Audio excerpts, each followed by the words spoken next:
Pozdravljeni, moje ime je Tadej Hren. Sem zaposlen na Nacionalnem odzivnem centru za kibernetsko varnost CICERT in že 20 let delam na področju informacijske varnosti.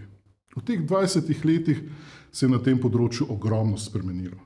Ampak ena izmed redkih stalnic, ki se tudi v 20 letih ni bistveno spremenila, so napadi preko elektronske pošte. Elektronska pošta je še vedno osnovni in eden najpogostejših načinov elektronske komunikacije z drugimi osebami. Po drugi strani pa tudi glavni vektor kibernetskih napadov. Večina teh se namreč začne s preprostim elektronskim sporočilom, ki ga boste prejeli v nabiralnik elektronske pošte. Na prvi pogled sporočilo ne bo vzbudilo sumov, vendar pa podrobnejši pregled lahko pokaže, da sporočilo skriva marsikatero nevarnost. Na srečo večino škodljive elektronske pošte blokirajo že filtri na poštnih strežnikih. Vendar pa se vsake toliko kakšno škodljivo sporočilo tudi izmuzne filtrom in je dostavljeno v vaš predal. V tem primeru je zelo pomembno, da sami ugotovite, da gre za lažno sporočilo, predno bi lahko prišlo do kakšne škode. Pri uporabi elektronske pošte velja univerzalno pravilo. Če ne veste povsem, zakaj ste prejeli neko sporočilo, ne klikajte na povezave v njem ali odpirajte priponk, pa tudi če je prišlo iz znanega naslova. V takem primeru vedno preverite ključne 3 P-je: pošiljatelja, priponko in povezavo.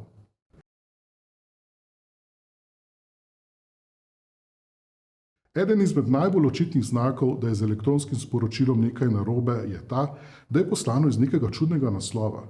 Če je sporočilo prišlo iz popolnoma neznanega naslova, predstavlja pa se kot banka, pošta, ponudnik elektronske pošte ali neka druga organizacija, je velika verjetnost, da gre za prevaro.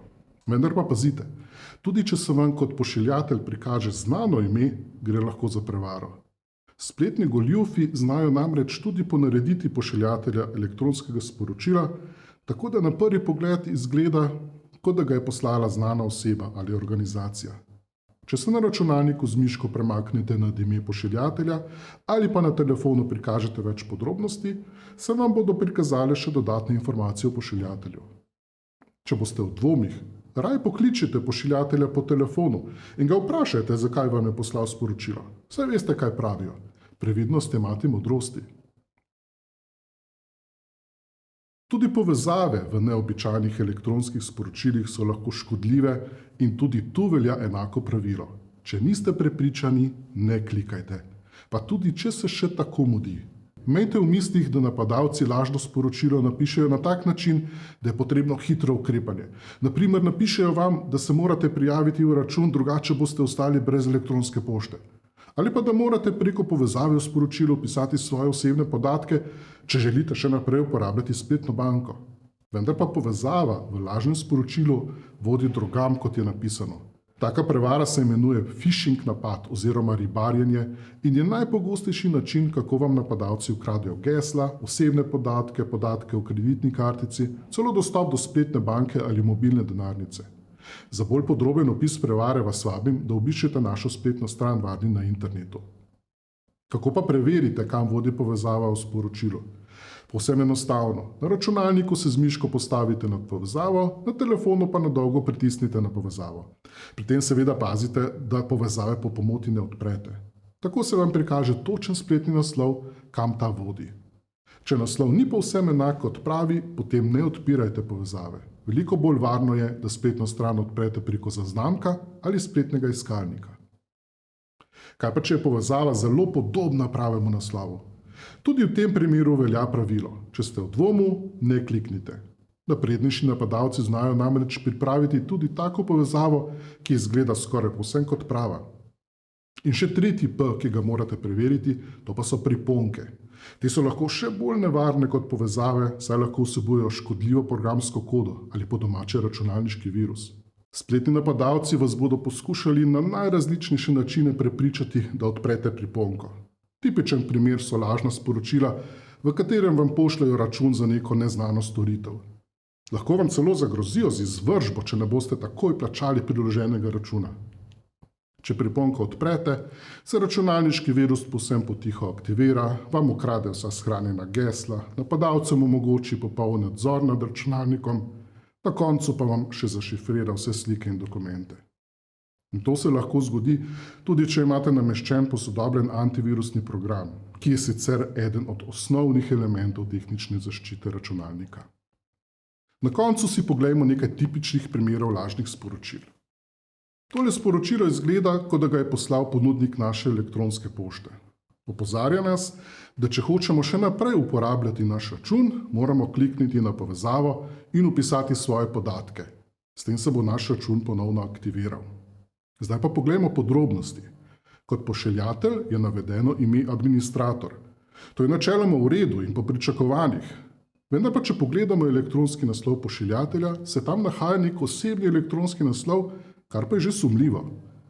Ponudniki storitev sistemska sporočila običajno pošiljajo iz nekih generičnih naslovov in ne iz osebnih predalov. Drug sumljiv znak je precej pravopisnih napak. Ob hitrem branju teh dostikrat niti ne zaznamo in jih opazimo šele ob bolj natančnem branju. Verjetno so pošiljatelji uporabili enega od strojnih prevajalnikov, ki pa so v zadnjem času čedalje boljši. Včasih je kakšno lažno sporočilo napisano v lepši slovenščini, kot pa če bi ga napisal marsikateri Slovenec. Najbolj očiten znak, da gre za prevaro, pa je povezava. Če se z miško postavimo nanjo, nam prikaže neko povsem tujo spletno stran. Če bi kliknili na povezavo, bi prišli na lažno spletno stran pod nadzorom napadalcev, ki bi izgledala zelo podobno kot prava. Če bi na njej vpisali svoje geslo, bi ga sporočili napadalcem. Še en primer lažnega sporočila, tokrat pod pretvezo pošte. Vaš paket je bil zadržan na lokalni pošti in čaka na vaše dovoljenje za ponovno dostavo, da se postopek odpreme zaključi. V današnjem času veliko ljudi nakupuje preko spleta in dejansko pričakuje nek paket. Zato lahko tako sporočilo tudi pričakujemo. Vendar pa spet poglejmo bolj podrobno. Pošiljateljev elektronski naslov in nekaj povsem neznanega, čeprav zraven piše Pošta Slovenije. Kam pa vodi povezava? Ta uporablja nek skrajševalnik spletnih naslovov, tako da razen če kliknemo na povezavo, ne moremo vedeti, kam natančno vodi. In ker nismo prepričani, ne kliknemo. Ker če bi prišli na lažno spletno stran, kjer bi morali pod krinko plačila ponovne dostave paketa vpisati številko kreditne kartice, iz nje pa bi napadalci ukradli vsa razpoložljiva sredstva. Kaj pa lahko storite, če prejmete tako sporočilo? Povsem enostavno, posredujte nam ga na naslov cert@cert.si, kjer bomo poskrbeli, da se lažna stran čim prej onemogoči in napad ustavi. Potem pa tako sporočilo označite kot neželeno pošto ali pa ga preprosto izbrišite. Na koncu pa si oglejmo še en primer zelo sofisticiranega lažnega sporočila, v katerem od vas želijo, da odprete priponko, saj se v njej nahaja opomin za plačilo zapadlih obveznosti. Tokrat so se napadalci zelo potrudili. Kot pošiljatelj je naveden povsem pravi naslov, slovenščina je zelo lepa, uporabili so celo podpis in logotipe domnevnega pošiljatelja. Vendar pa so prav vsi elementi v tem sporočilu ponarejeni. Taka sofisticirana sporočila so bolj pogosta, kot si verjetno predstavljate. Pri nas jih redno obravnavamo. Ker so tako prepričljiva, veliko prejemnikov tudi odpre priponko. V tem konkretnem primeru se je v priponki nahajal zelo škodljiv virus Lokibot. V takem primeru vas bo zaščitilo zgolj univerzalno pravilo pri uporabi elektronske pošte, ki sem ga omenil na začetku. Če ne veste povsem, zakaj ste sporočilo prejeli, ne klikajte na povezave v njem ali odpirajte priponk, pa tudi če je prišlo iz znanega naslova.